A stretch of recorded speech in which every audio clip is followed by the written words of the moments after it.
샬롬 할렐루야. 레위기 2장 1절에서 11절이요. 누구든지 소재의 예물을 여호와께 드리려거든 고운 가루로 예물을 삼아 그 위에 기름을 붓고 또 그 위에 유황을 놓아 아론의 자손 제사장들에게로 가져갈 것이요. 제사장은 그 고운 가루 한 움큼과 기름과 그 모든 유향을 가져다가 기념물로 제단 위에서 불사를 지니 이는 화제라. 여호와께 향기로운 냄새니라. 그 소재물에 남은 것은 아론과 그의 자손에게 돌릴지니 이는 여호와의 화제물 중에 지극히 거룩한 것이니라. 네가 화덕에 구운 것으로 소재의 예물을 드리려거든 고운 가루에 기름을 섞어 만든 무교병이나 기름을 바른 무교전병을 드릴 것이요. 철판에 붙인 것으로 소재의 예물을 드리려거든 고운 가루에 누룩을 넣지 말고 기름을 섞어 조각으로 나누고 그 위에 기름을 부을지니 이는 소재니라. 네가 냄비의 것으로 소재를 드리려거든 고운 가루에 기름을 섞어 만들지니라. 너는 이것들로 만든 소재물을 여호와께로 가져다가 제사장에게 줄 것이요. 제사장은 그것을 제단으로 가져가서 그 소재물 중에서 기념할 것을 가져다가 제단 위에서 불사르니 이는 화제라. 여호와께 향기로운 냄새니라. 소재물에 남은 것은 아론과 그의 아들들에게 돌릴지니 이는 여호와의 화제물 중에 지극히 거룩한 것이니라. 너희가 여호와께 드리는 모든 소재물에는 누룩을 넣지 말지니 너희가 누룩이나 꿀을 여호와께 화제로 드려 사르지 못할지니라. 아멘. 소재의 영적인 의미와 구체적인 방법을 살펴봄으로써 어떻게 하나님 앞에 감사해야 하는지 살펴봅니다. 소재란 레위기 2장 1절에 누구든지 예물의 소재의 예물을 여호와께 드리려거든 고운 가루로 예물을 삼아라는 라고 말씀한 대로 곡식을 곱게 갈아 드리는 제사로서 영적으로 오늘날 우리가 하나님께 드리는 감사의 예물을 의미합니다. 정령 중심에서 하나님을 믿는 사람이라면 어떤 상황 속에서도 감사가 넘치게 되지요. 무엇보다 독생자 아들을 십자가에 내어주심으로 우리가 구원받아 천국에 가게 되었으니 얼마나 감사한 일입니까? 또한 천지 만물을 주관하시는 하나님께서 햇빛을 주시고 비와 바람과 모든 기후를 통해 수확을 거두게 하셨으니 일용할 양식 주심에 감사해야 합니다. 또 하나님의 자녀가 된 우리는 믿음으로 기도하는 것마다 응답하시고 축복 주시는 아버지로 인해 감사할 수 있습니다. 이처럼 하루하루 살아가는 매 순간을 떠올려 보면 오직 감사의 조건들 뿐이며 이렇게 은혜 주시는 하나님 앞에 우리는 항상 감사의 제사를 드려야 합니다. 말과 혀로만이 아니라 행함과 진실함으로 감사하며 마태복음 6장 21절 네 보물이 있는 그곳에는 네 마음도 있느니라 하신 말씀처럼 감사의 마음을 예물로서 표현하는 것이지요.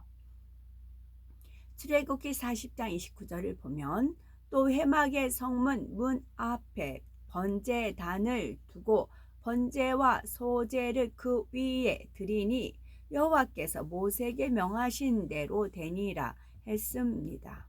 소제를 드릴 때에는 대체로 피의 제사인 번제와 함께 드려졌던 것이지요. 따라서 우리도 주일 예배와 함께 한 주간 지켜주신 것에 감사하여 감사 예물을 드릴 때 온전한 영적 예배가 되는 것입니다. 레위기 2장 1절을 보면 누구든지 소제의 예물을 여호와께 드리려거든 고운 가루로 예물을 삼아 그 위에 기름을 붓고 또 그 위에 유황을 놓아 했습니다. 하나님께 소제로 드리는 곡식은 반드시 고운 가루로 만들어서 드립니다. 곡식을 맷돌에 갈아서 껍질을 벗기고 체에 치는 과정을 여러 차례 거쳐서 많은 수고와 노력을 들인 후에 만들어지는 것이 고운 가루입니다. 우리가 세상에서 귀한 분을 접대하기 위해 빵을 만든다 해도 가루를 곱게 갈아 깨끗하고 부드러운 빵을 만들게 됩니다.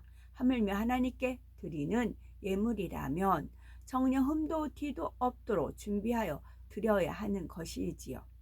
천지 만물의 주인이신 하나님께서 무슨 부족한 것이 있으셔서 사람들에게 예물을 드리라 하시는 것은 아닙니다.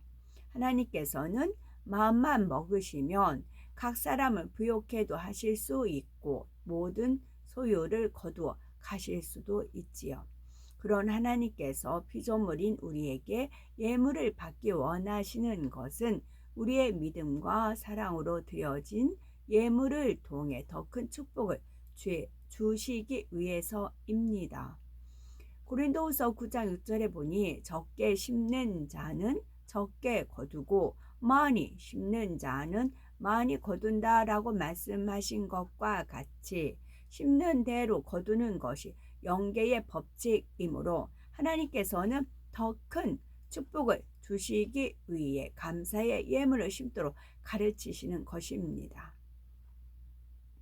우리는 이런 사실을 믿고 하나님께 예물을 드린다면 당연히 고운 가루와 같이 정성을 다해 드려야 하며 또한 흠도 티도 없는 가장 귀한 예물로 드려야 마땅한 것이지요. 정성을 다해 준비한 고운 가루 위에는 기름을 붓고 또 그 위에 유황을 놓는다 했습니다. 기름을 부으면 가루가 뭉쳐져서 반죽할 수 있게 되고 그 위에 유황을 놓으면 예물의 향취가 더하게 됩니다. 여기서 기름이란 영적으로 어떤 의미일까요? 짐승의 기름과 마찬가지로 식물의 기름도 그 생명체의 진액을 짜낸 것이며 생명의 근원입니다. 우리가 하나님께 예물을 드릴 때는 고운 가루에 기름을 함께 섞는 것처럼 진액을 다해서 즉 생명을 다해서 예물을 드려야 한다는 사실입니다. 어린 양과 같이 속죄의 제물이 되어 주신 예수님께서도 우리를 위해 진액을 다 쏟아 주셨습니다. 십자가에 달려 물과 피를 다 쏟기까지 생명을 내어 주셨지요. 하나님께서는 예수님의 진액을 다한 희생을 기뻐 받으심으로 우리를 위해 성령을 보내주셨고 이후로 주를 믿는 우리는 성령의 역사를 따라 살아감으로 생명과 구원의 길로 인도받게 된 것입니다. 예배나 예물을 드릴 때도 우리가 진액을 다해 드릴 때는 하나님께서도 우리에게 성령의 감동, 감화, 충만함을 주시고 하나님과 교통하며 살아갈 수 있게 해 주시지요. 이처럼 하나님께 무엇을 드릴 때라도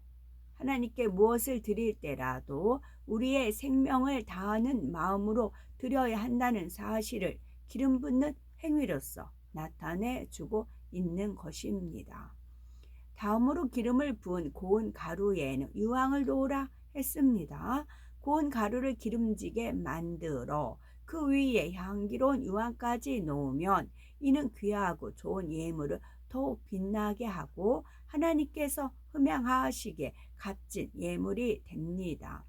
에베소서 5장 2절에 그리스도께서 우리를 사랑하신 것 같이 너희도 사랑 가운데서 행하라. 그는 우리를 위하여 자신을 버리사 향기로운 제물과 생축으로 하나님께 드리셨느니라 말씀하신 대로 예수님께서 하나님 앞에 희생양으로 온전히 드려지실 때도 유황을 놓은 제물과 같이 향기롭게 드려지셨지요. 하나님의 사랑을 입은 우리도 예수님께서 그리하셨던 것처럼 하나님 앞에 향기로운 삶으로 드려져야 하지요. 고린도후서 2장 15절을 보면 우리는 구원 얻는 자들에게나 망하는 자들에게나 하나님 앞에서 그리스도의 향기니 했습니다.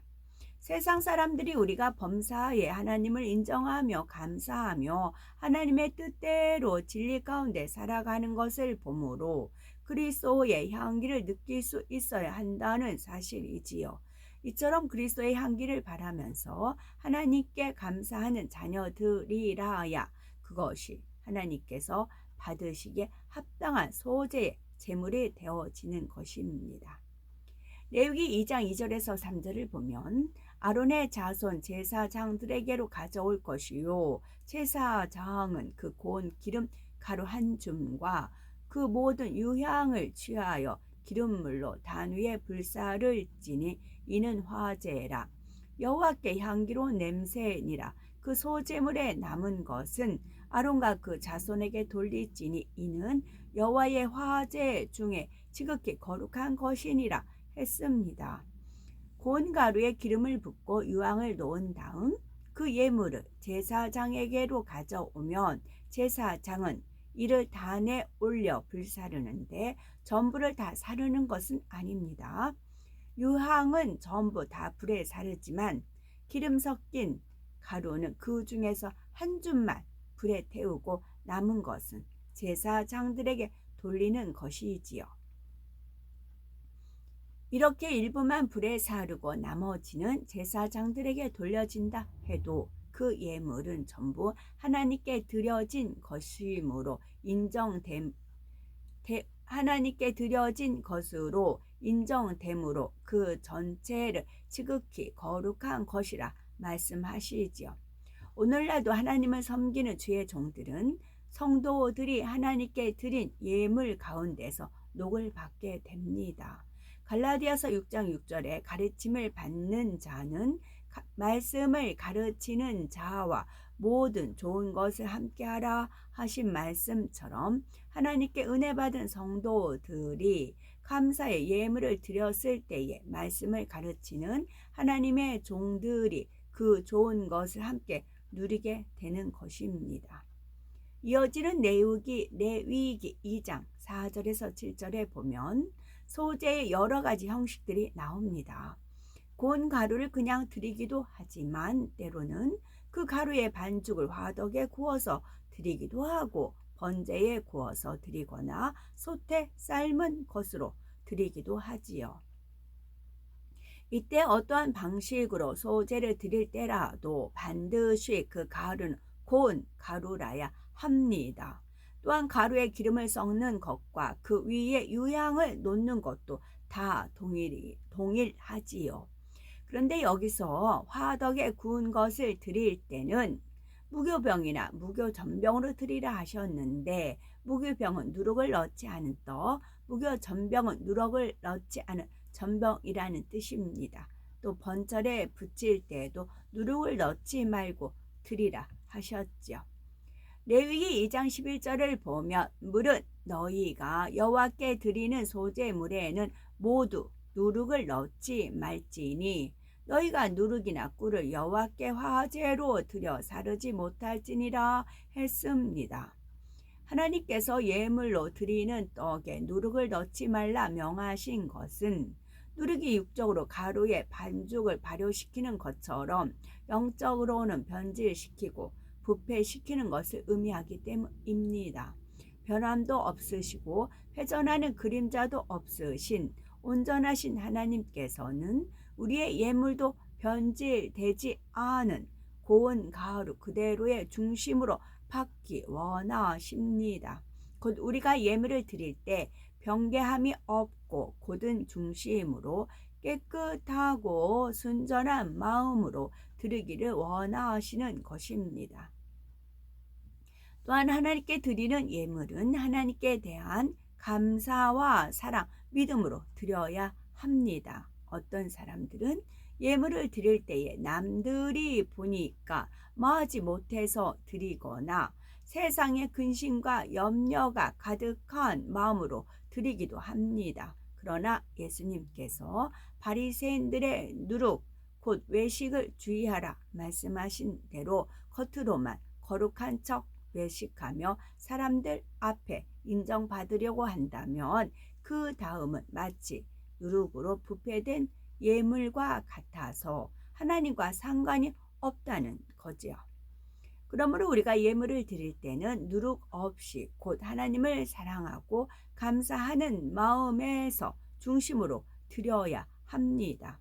또한 인색한 마음으로나 믿음 없이 근심 걱정으로 드리는 것이 아니라 예물을 기쁘게 받으시고 영육간에 축복 주실 하나님에 대한 믿음으로 풍성히 드려야 하는 것이지요. 이러한 영적 의미를 알려주시고자 소재에는 누룩을 넣지 말라 말씀하신 것입니다. 우리가 너무나 사랑하거나 큰 은혜를 입은 사람이 있다면 자신에게 있는 좋은 것을 어찌하든 나누어 주고 싶고 상대가 좋아할 만한 무엇이라도 드려서 감사의 마음을 표현하고 싶어집니다. 마찬가지로 이처럼 하나님을 사랑하면 범사에 감사하는 삶을 살고 세상에서 그리스도의 향기를 바라며 하나님 앞에 정성과 진액을 다해 향기로운 예물을 드리게 되는 것이지요. 그러므로 하나님의 자녀된 도리를 쫓아 온전한 감사의 제사를 드림으로 아버지를 영화롭게 하여 그 행위를 옳게 하는 자에게 부어주시는 하나님의 은혜를 풍성하게 누리는 우리가 돼야죠. 아멘.